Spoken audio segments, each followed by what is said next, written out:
Hi guys, be the bull welcomes you again. अभी हम जो बात करने वाले हैं वो करने वाले हैं कि टॉप जो इन्वेस्टर्स है, सक्सेसफुल इन्वेस्टर, उनकी इन्वेस्टमेंट कहाँ कहाँ किस तरह से कौन से सेक्टर्स में ज़्यादा कम है, वो सारी बात करेंगे।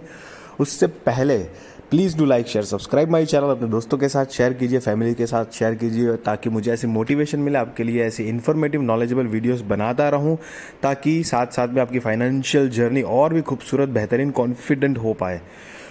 तो गाइज, ये पहली हमारी जो स्लाइड है उसके ऊपर आप देख सकते हैं ये जो कुछ चार्ट्स है। नीचे में देखेंगे तो जून 2018 से लेके दिसंबर 22 एक जो अभी तक, मतलब ये तो पूरा दौर ख़त्म ही हो चुका है। ये एक ही लास्ट महीना बचा हुआ है। तो तब तक के लिए इनकी जो रेंज, जब जहाँ जहाँ इन्वेस्टमेंट करी थी इन्होंने, तो वो इन्वेस्टमेंट कहाँ कहाँ तक पहुँची है, लीडर कौन है, किस तरह से इनका रुझाव झुकाव रहा है, कौन से सेक्टर में ज़्यादा या कम, वो सारी बात करने वाले हैं। हालांकि ये जो ये जो भी सक्सेसफुल इन्वेस्टर्स होते हैं ना, उनकी ऐसे पोर्टफोलियो या उनका जो स्टेक है वो जानकर हमें इन्वेस्ट करना है या नहीं, वो डेफिनेटली वो तो हमारे ऊपर डिपेंड ही रखना चाहिए। बट एक हमें आइडिया ज़रूर आता है कि इनकी मतलब सोच ये किस हिसाब से चल रहा है, उनको मार्केट का रिव्यू और उनको मार्केट का रुझान जो है वो किस तरफ दिखाई दे रहा है। That can help us. यहाँ पर हम देख सकते हैं कि टॉप पे जो है ब्लू कलर की लाइन में वो राधा किशन दमानी जी का पोर्टफोलियो ने काफ़ी सुंदर प्रोग्रेस किया है।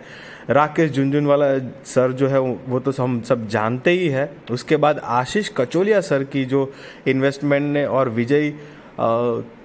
किशन लाल केडिया, विजय केडिया सर का भी पोर्टफोलियो काफ़ी अच्छा ग्रो किया हुआ है। और जबकि मोहसिन पबराई की बात करें तो मोहसिन सर का पोर्टफोलियो उस हिसाब से कंपैरेटिवली थोड़ा कम ग्रो किया हुआ है, लाइक दैट। तो इस तरह की उनकी ये टॉप के सब है, फेमस है, सक्सेसफुल है, तो उनकी कंपैरिजन उनके हिसाब से हमें ये देखने को मिल रही है। तो पहले नंबर पे हम देख रहे हैं राधा किशन दमानी जी, जो कि डी मार्ट के फाउंडर जो है वो। अच्छा, ये जो पहला नंबर दूसरा नंबर, ये कोई एक्चुअली नंबर वाइज नहीं है, वो नंबर तो मैं मतलब to make you people easy, कोई लिस्ट में ऐसा कुछ दिया नहीं है कि इनका पहला नंबर और दूसरे का दूसरा नंबर है, ऐसा कुछ, ऐसी कोई बात नहीं है, just make you to easy. तो राधा किशन दमानी जी जो है उनकी जो होल्डिंग है, आप यहाँ पर राइट साइड में देख सकते हैं गाइस कि उनका जो सेक्टर के अकॉर्डिंग जो प्रेफरेंसेस है, दैट यू कैन सी, मतलब उनकी इन्वेस्टमेंट का जो 97.53% रिटेलिंग में दे रहे हैं। फूड बेवरेजेस एंड टबैको में उनका इंक्लिनेशन 1% है, और सीमेंट एंड कंस्ट्रक्शन में 0.87 है। तो मिला जुला के कहने का ये बात है कि उनकी जो पोर्टफोलियो की, और बाजू में जो लिखा है ना 13, वो नंबर ऑफ स्टॉक्स उनके पास जो है वो नंबर ऑफ स्टॉक्स है। यहाँ पर राकेश झुनझुनवाला सर जो है हालांकि गुजर चुके हैं वो, बट उनकी होल्डिंग डेफिनेटली उनकी वाइफ और उनकी जो टीम यूनिट जो है कंपनी संभालती है पूरा। उनका टेक्सटाइल अपैरल्स एंड एसेसरीज में 37.97 का प्रेफरेंसेस है। बैंकिंग एंड फाइनेंस में 28.84, रिटेलिंग में 9.43 है। ये उनकी वाइफ है रेखा झुनझुनवाला। तो उनकी टेक्सटाइल अपैरल्स एंड एसेसरीज में 36.45% है, रिटेलिंग में 19.76% है, बैंकिंग एंड फाइनेंस में 16.31% है। ये सारे के सारे अलग अलग, देखो जो सेक्टोरियल प्रेफरेंसेस ये लोग दे रहे हैं ना, हमको एक पता चलता है कि भाई हमको एक आइडिया मिलता है यहाँ से। आशीष जी की बात करें तो उनका पहले जो लिस्ट पे है वो केमिकल एंड पेट्रोकेमिकल्स है 17.41%, कंज्यूमर ड्यूरेबल्स है 14%, एपरल्स एंड एसेसरीज जो है वो 13.58% है उनकी रिकमेंडेशन में। उनके करीब 40 स्टॉक है। दूसरा एक पॉइंट मैं दिखाना चाहूँगा यहाँ पर कि ये जो 17.41, 14% एंड 13% जो दिख रहा है वो टोटल 100% मिला के नहीं है। ये कुछ बेसिक इफेक्टिव सेक्टरियल प्रेफरेंसेस है उनकी, जहाँ पर एक निवेश करिए। बाकी डाइवर्सिफाइड रखा होगा उन्होंने भी। विजय केडिया सर है तो उनकी टेलीकॉम सर्विसेज में है, जनरल इंडस्ट्रीज में है, एपरल एंड एसेसरीज में है। और इससे हमें ये भी पता है कि ये पता चलता है कि एक्चुअली में ना, एक जैसे हम करीबन 7, 8, 10 जितने भी ये इन्वेस्टर्स की लिस्ट देखेंगे तो हमको एक रफ आइडिया आएगा कि इन जनरल ये सब सेक्टर्स में तो कॉमनली सबका इन्वेस्टमेंट है। जैसे कि ये आशीष सर है तो उनका बैंकिंग एंड फाइनेंस में 36% है, सॉफ्टवेयर एंड सर्विसेज में 17.91 है और डाइवर्सिफाइड कंज्यूमर सर्विसेज में 12.05% है। तो नॉर्मली हम देख रहे हैं कि ये जो बैंकिंग और जो अदर्स है ना उसके अंदर थोड़े ज़्यादा हो रहे हैं। फूड बेवरेजेस की बात करेंगे एंड टबैको की तो 54% का है, एफएमसीजी में 20% और कमर्शियल सर्विस एंड सप्लाईज में 9.61% है। अनिल गोयल सर का एन एसोसिएट उनकी जो ऑर्गेनाइजेशन है।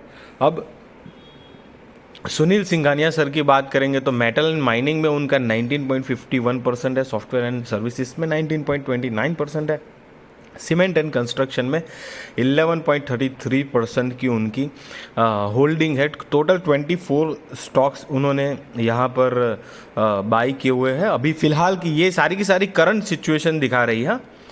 मुकुल अग्रवाल जी जो है उनकी टेक्सटाइल अपैरल्स एंड एसेसरीज में 15.66% है, ट्रांसपोर्टेशन में 9.7% एंड जनरल इंडस्ट्रीज़ में 9.54% की उनकी रुझान है। टैक्स मतलब ये सेक्टर में जो उनका हो आई मीन टू से कि प्रेफरेंसेस जो लगा रहे हैं कि हाँ ये सेक्टर में ये परसेंट से वो इन्वेस्टमेंट की जो उनकी खूबियाँ है। जा एक्चुअली में ये सारे के सारे जो हमने सेक्टर्स देखे ना, मैं आपको एक बात डेफिनेटली बताना चाहूँगा कि इनके चलते हमको भी ये सब सेक्टर्स में कूदना नहीं है। गाइस मैं बता दूं आपको कि हर कोई सेक्टर में हर कोई लीडर कंपनी मिल जाएगी और हर कोई सेक्टर में सक्सेसफुल और अनसक्सेसफुल कंपनी मिल ही जाएगी। तो ये एक बहुत कॉमन चीज़ है। हमको इन्वेस्टमेंट जब करनी है तो हम हमारे हिसाब से करेंगे। ये एक रेफरेंस के तौर पे है, लर्निंग प्रोसेस पे है। ये सब जितने भी इन्वेस्टर हैं, आप थोड़ा ना पीछे जाके वापस वीडियो देख सकते हैं, आपको एक अंदाज़ा आएगा कि इन जनरल जैसे आप देखोगे कि 3-4 मतलब हमने जो भी ये 7-8 इन्वेस्टर्स की लिस्ट देखी उनमें से आपको पता चलेगा कि कुछ इन्वेस्टर है वो जो कॉमन जगहों पे उन्होंने इन्वेस्टमेंट किया हुआ ही है ऐसे करके। जैसे टेक्सटाइल अपैरल्स एंड एसेसरीज जो है वो करीबन काफ़ी लोगों ने उनमें छोटा मोटा लेकिन हिस्सा उनका है ये सेक्टर में, राइट। तो एक अंदाज़ा आता है हमें ये हेल्प मिलती है कि हम अब इसके बिहाफ में हम भी वो सेक्टर में बेस्ट कंपनी हमारे लिए कौन सी लग रही है, हमारे इन्वेस्टमेंट के अकॉर्डिंग क्या लग रहा है। बहुत सारी चीज़ें प्रेफरेंस वाइज चेंज होती है। अजीम प्रेम जी सर और उनकी एसोसिएट्स की बात करें तो उनका 99.47% है सॉफ्टवेयर एंड सर्विसेज में, ऑटोमोबाइल में 0.47 और फूड बेवरेज में 0.06 है। हालांकि यहाँ पे क्लियर कट पता चलता है कि विप्रो उनकी कंपनियाँ तो डेफिनेटली मेजॉरिटी जो स्टेक है वो अपने आईटी फर्म में ही रखेंगे। जैसे कि हमने शुरुआत में राधा किशन दमानी जी का देखा कि उनकी मेजॉरिटी होल्डिंग उन्हीं की कंपनी की जो सेक्टर है उसी हिसाब से उन्होंने भी रखी है। तो that is like nothing knew about that. But the thing is देखो ये सारे की सारे ऐसे उनकी जो सिचुएशन देख के हमको ये यहाँ पर मैं आपके लिए ना जैसे कि यहाँ पर ये सेक्टर वाइज उनकी प्रेफरेंसेस जो हम देख रहे हैं उसके हिसाब से कौन से स्टॉक है, कौन से स्टॉक उन्होंने और ऐड किया है परसेंटेज वाइज, या और नए स्टॉक ऐड किए हैं या क्वांटिटी बढ़ाई है या फिर सोल्ड आउट कर दिए हैं, वो सारी लिस्ट पे भी मैं बना सकता था वीडियो आपके लिए। बट मैंने इसलिए नहीं बनाया है बिकॉज देखो दोस्तों, अगर आप वो स्टॉक्स देख लेंगे ना डायरेक्ट तो वाह वाह वाह वाह वाह, स्टॉक्स का नाम जान के ही आप एकदम खुश हो जाएंगे, आपको उसी में मज़ा आ जाएगा। आपकी सेल्फ स्टडी जो है, आपका सेल्फ ग्रोथ जो है वो रुक जाएगा। इसलिए ये जो एक हमें स्टडी मिल रही है कि इनका रुझान जो है वो इसी तरह के सेक्टर में एक जनरल वे में इस तरह से है, तो उससे हम आइडिया लेके हमारी रिसर्च और रिस्क के मुताबिक हम इन्वेस्टमेंट के लिए हमें आसानी हो सकती है। I am not giving any buy और सेल रिकमेंडेशन कि भाई कल को जाके आप ये सेक्टर का शेयर खरीद लो। नो, वो कुछ आप जो भी बाय और सेल करिए डेफिनेटली वो अपने रिसर्च रिस्क और अपने फाइनेंशियल एडवाइज़र को पूछ कर ही करना। बट ये ऐसी इन्फॉर्मेटिव और नॉलेजेबल वीडियोस जो है वो आपकी इन्वेस्टमेंट की जर्नी में, मतलब हमें यहाँ पर ये पता चलता है कि टॉप जो इन्वेस्टर्स है सक्सेसफुल, ये सारे के सारे सक्सेसफुल और फेमस इन्वेस्टर्स हैं इंडिया के, जिन्होंने वेल्थ क्रिएट की है इन्वेस्टमेंट के ज़रिए। तो उनकी जो रुझान जो है एक जनरलाइज वे में हमें पता चलता है, जिससे हमें वो सेक्टर में स्टॉक आइडेंटिफाई करने में हेल्प मिलती है दोस्तों। तो अगर मेरी वीडियो अच्छी लगी तो please do like share subscribe करिए। Thank you so much.